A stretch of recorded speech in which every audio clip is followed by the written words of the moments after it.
comunistas y contra los anarquistas que promovieron la Revolución de Octubre del 34 y que provocó cientos de muertos y miles de heridos.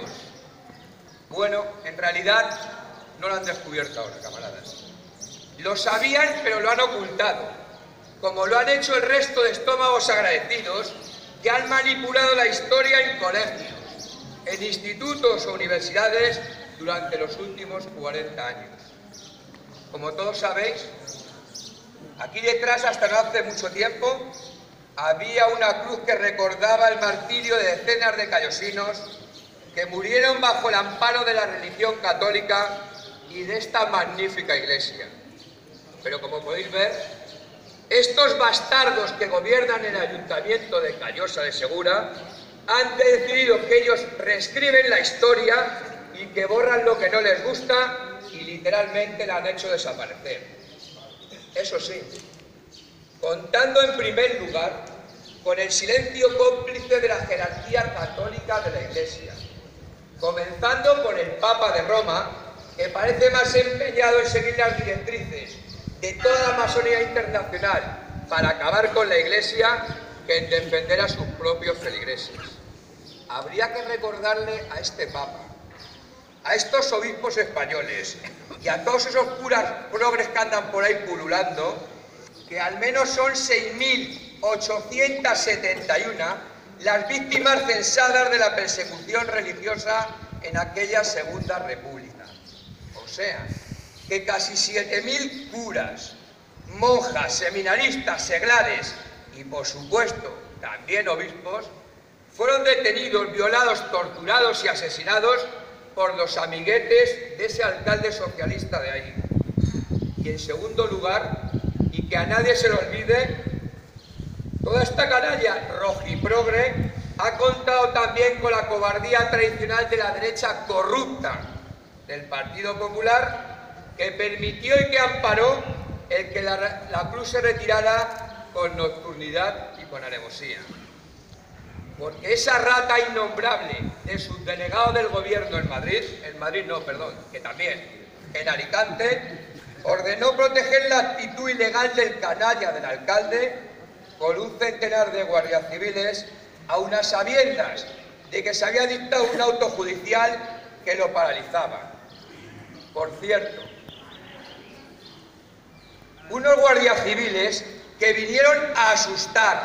a aporrear y a detener a nuestros camaradas y a todos aquellos callosinos que se opusieran a la retirada de la cruz, cumpliendo su papel de mercenarios del sistema. Un papel que, por otra parte, no les es nuevo. Ya lo cumplieron a la perfección en el año 36, cuando aquí en Alicante, que nadie lo olvide, se pusieron del lado de los que gritaban ¡Viva Rusia y muera España!, mientras asesinaban a curas, a monjas, a falangistas o a militares. No olvidemos tampoco que un capitán de la Guardia Civil secuestró por las buenas al líder monárquico José Calvo Sotelo y en un vehículo policial le pegaron 4 tiros en las cercanías de Madrid en lo que se considera el detonante de la guerra civil. Y es que este gobierno nefasto de la derecha corrupta y corrompida del Partido Popular ha sido incapaz de derogar la llamada Ley de Memoria Histórica, como ha sido incapaz de derogar la Ley del Aborto, o como ha sido incapaz de hacer frente sin complejos, con mano dura de verdad, al desafío separatista que pretende la ruptura de la sagrada unidad nacional. Camaradas, de momento han empezado por las cruces y por las placas. Ya veremos si en el futuro no nos hacen desaparecer a los que hoy estamos aquí, como ya hicieron en el pasado, cuando mandaron al exterminio a miles de españoles. Porque no lo dudéis, son los mismos del 34 y los mismos del 36, los que primero amenazaban de muerte en el Congreso y luego los asesinaban, como hicieron con José Antonio o con el mismo Calvo Sotelo. Son estos asaltacapillas que con total impunidad amenazan, insultan y agreden a quienes no comulgan con ellos. Que a día de hoy se considera socialistas, comunistas y anarquistas como luchadores por la libertad, no puede ser más que una broma de mal gusto y un insulto a la inteligencia a la vista de su pasado asesino y revolucionario.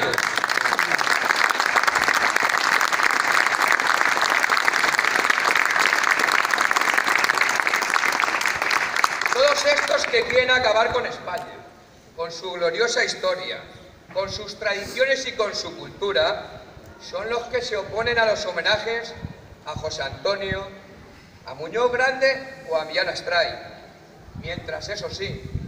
adoran y rinden pleitesía a Lenin o a Stalin. Son los amiguetes de la Venezuela de Maduro y la Cuba de Fidel Castro. De todas formas, si tanto les gustan esos regímenes, lo que no sé es que hacen que no se van para allá a comprobar la realidad de cómo tienen en la ruina y en la puñetera miseria a sus pueblos esa basura social comunista que dirige los destinos de esas dos queridas hermanas naciones hispanoamericanas. Pero que se vayan,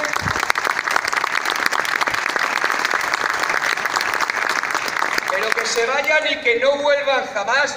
toda esa canalla podemita que apoya a los etarras en Vascongadas y en Navarra y a los separatistas en Cataluña. Eso sí, y todo hay que decirlo, todas estas sabandijas han sido creadas, alentadas y protegidas por este sistema y por sus terminales mediáticas. Pero cuando las protestas, o lo que ahora llaman escraches, se les hacen a ellos en universidades, en salas de conferencias,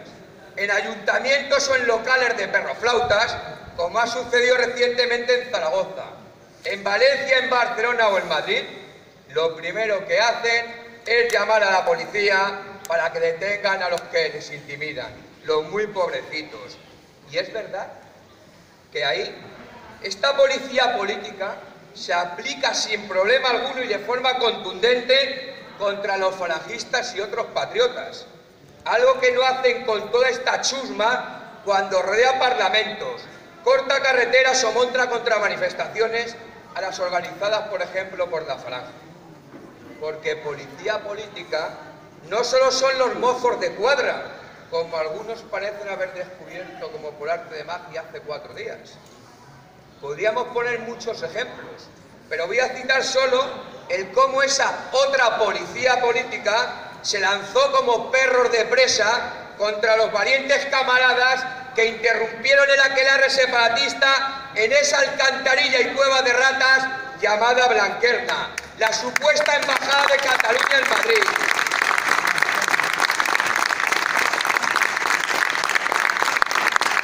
Los mismos policías o mozos de cuadra que durante 40 años han mirado hacia otro lado cuando se han realizado actos ofensivos contra los sagrados símbolos de España como su bandera o su himno. Viendo y escondiendo las agresiones, los insultos y las amenazas que hemos sufrido los que las hemos llevado y defendido con honor en Cataluña, en Vascongadas y en el resto de España. Algo que, por cierto, les ha costado la vida a decenas de falangistas, porque a pesar de que se ha intentado esconder durante la transición y después, el primer asesinado por ETA tras la muerte del general Franco fue un falangista. Como falangista fue también el primer asesinado tras la aprobación de esa basura de Constitución del 78. Y también falangista el primer asesinado aquella nefasta Semana Santa tras la elección del PC, precisamente a manos de un hijo de la gran puta del Partido Comunista. Y todos ellos, os lo puedo asegurar, no murieron por ser demócratas, sino españoles, católicos y falangistas. Está claro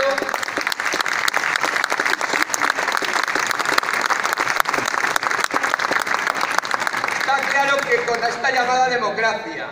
y que con todo el sistema legal sobre el que se sustenta, es imposible acabar con tanto enemigo de España. Algunos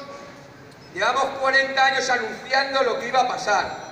y además de llamarnos fascistas, franquistas, nazis, racistas, xenófobos y no sé cuántas gilipolleces más, se nos ha detenido. Se nos ha encarcelado, se nos han prohibido los actos, se nos ha multado, se han cerrado nuestras librerías y se nos ha insultado con total impunidad ante el aplauso generalizado de todos estos demócratas de toda la vida que chapotean en este llamado sistema político demócrata. Un sistema nauseabundo, corrupto y asqueroso, que se ha amparado en la Constitución del 78 para cometer todo tipo de atropellos contra España, su historia, su cultura y su grandeza. Una Constitución que no es que no sea la solución a los problemas, sino que es la culpable del verdadero caos, de la ruina y de la situación de ruptura y de enfrentamiento civil que hoy se está produciendo en España y no solo en Cataluña. Una Constitución que alienta, que fomenta y que financia el que unas regiones de España se enfrenten a otras, a veces por cuestiones tan elementales como el reparto del agua, y aquí en Levante lo sabéis muy bien. Por eso, los falangistas ya dijimos entonces no en aquel otro referéndum manipulado y dirigido desde el poder para que se aprobara sí o sí esa Constitución que nos ha colocado al borde del precipicio. Y los falangistas ya decíamos que no en aquel momento, no porque fuéramos adivinos ni nada parecido.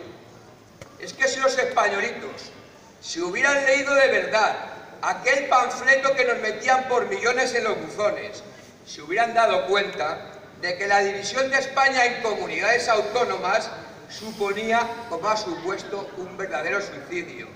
y una cesión inaceptable a todos aquellos nacionalterroristas y a toda aquella izquierda cobarde que de una manera o de otra intentó ganar una guerra que no supieron ganar en los campos de batalla y que perdieron. Da verdadero asco el ver cómo ahora los representantes del Partido Popular y del Partido Socialista se ponen delante de la pancarta en manifestaciones multitudinarias como las de Barcelona o las de Madrid y se envuelven en la enseña nacional sin ningún tipo de vergüenza cuando llegaron a promulgar una ley contra el uso de la enseña nacional en manifestaciones y en eventos deportivos porque decían que solo lo sacábamos los que ellos denominaban fachas, camaradas y amigos. No podemos permanecer ni un segundo más de brazos cruzados mientras se pretende nuestro encarcelamiento por decir cosas como las que aquí hoy se están diciendo, o por publicar libros que no se ajustan a lo políticamente correcto, como ha sucedido con Pedro Varela, a quien desde aquí mando un fuerte abrazo y os pido un más fuerte aplauso.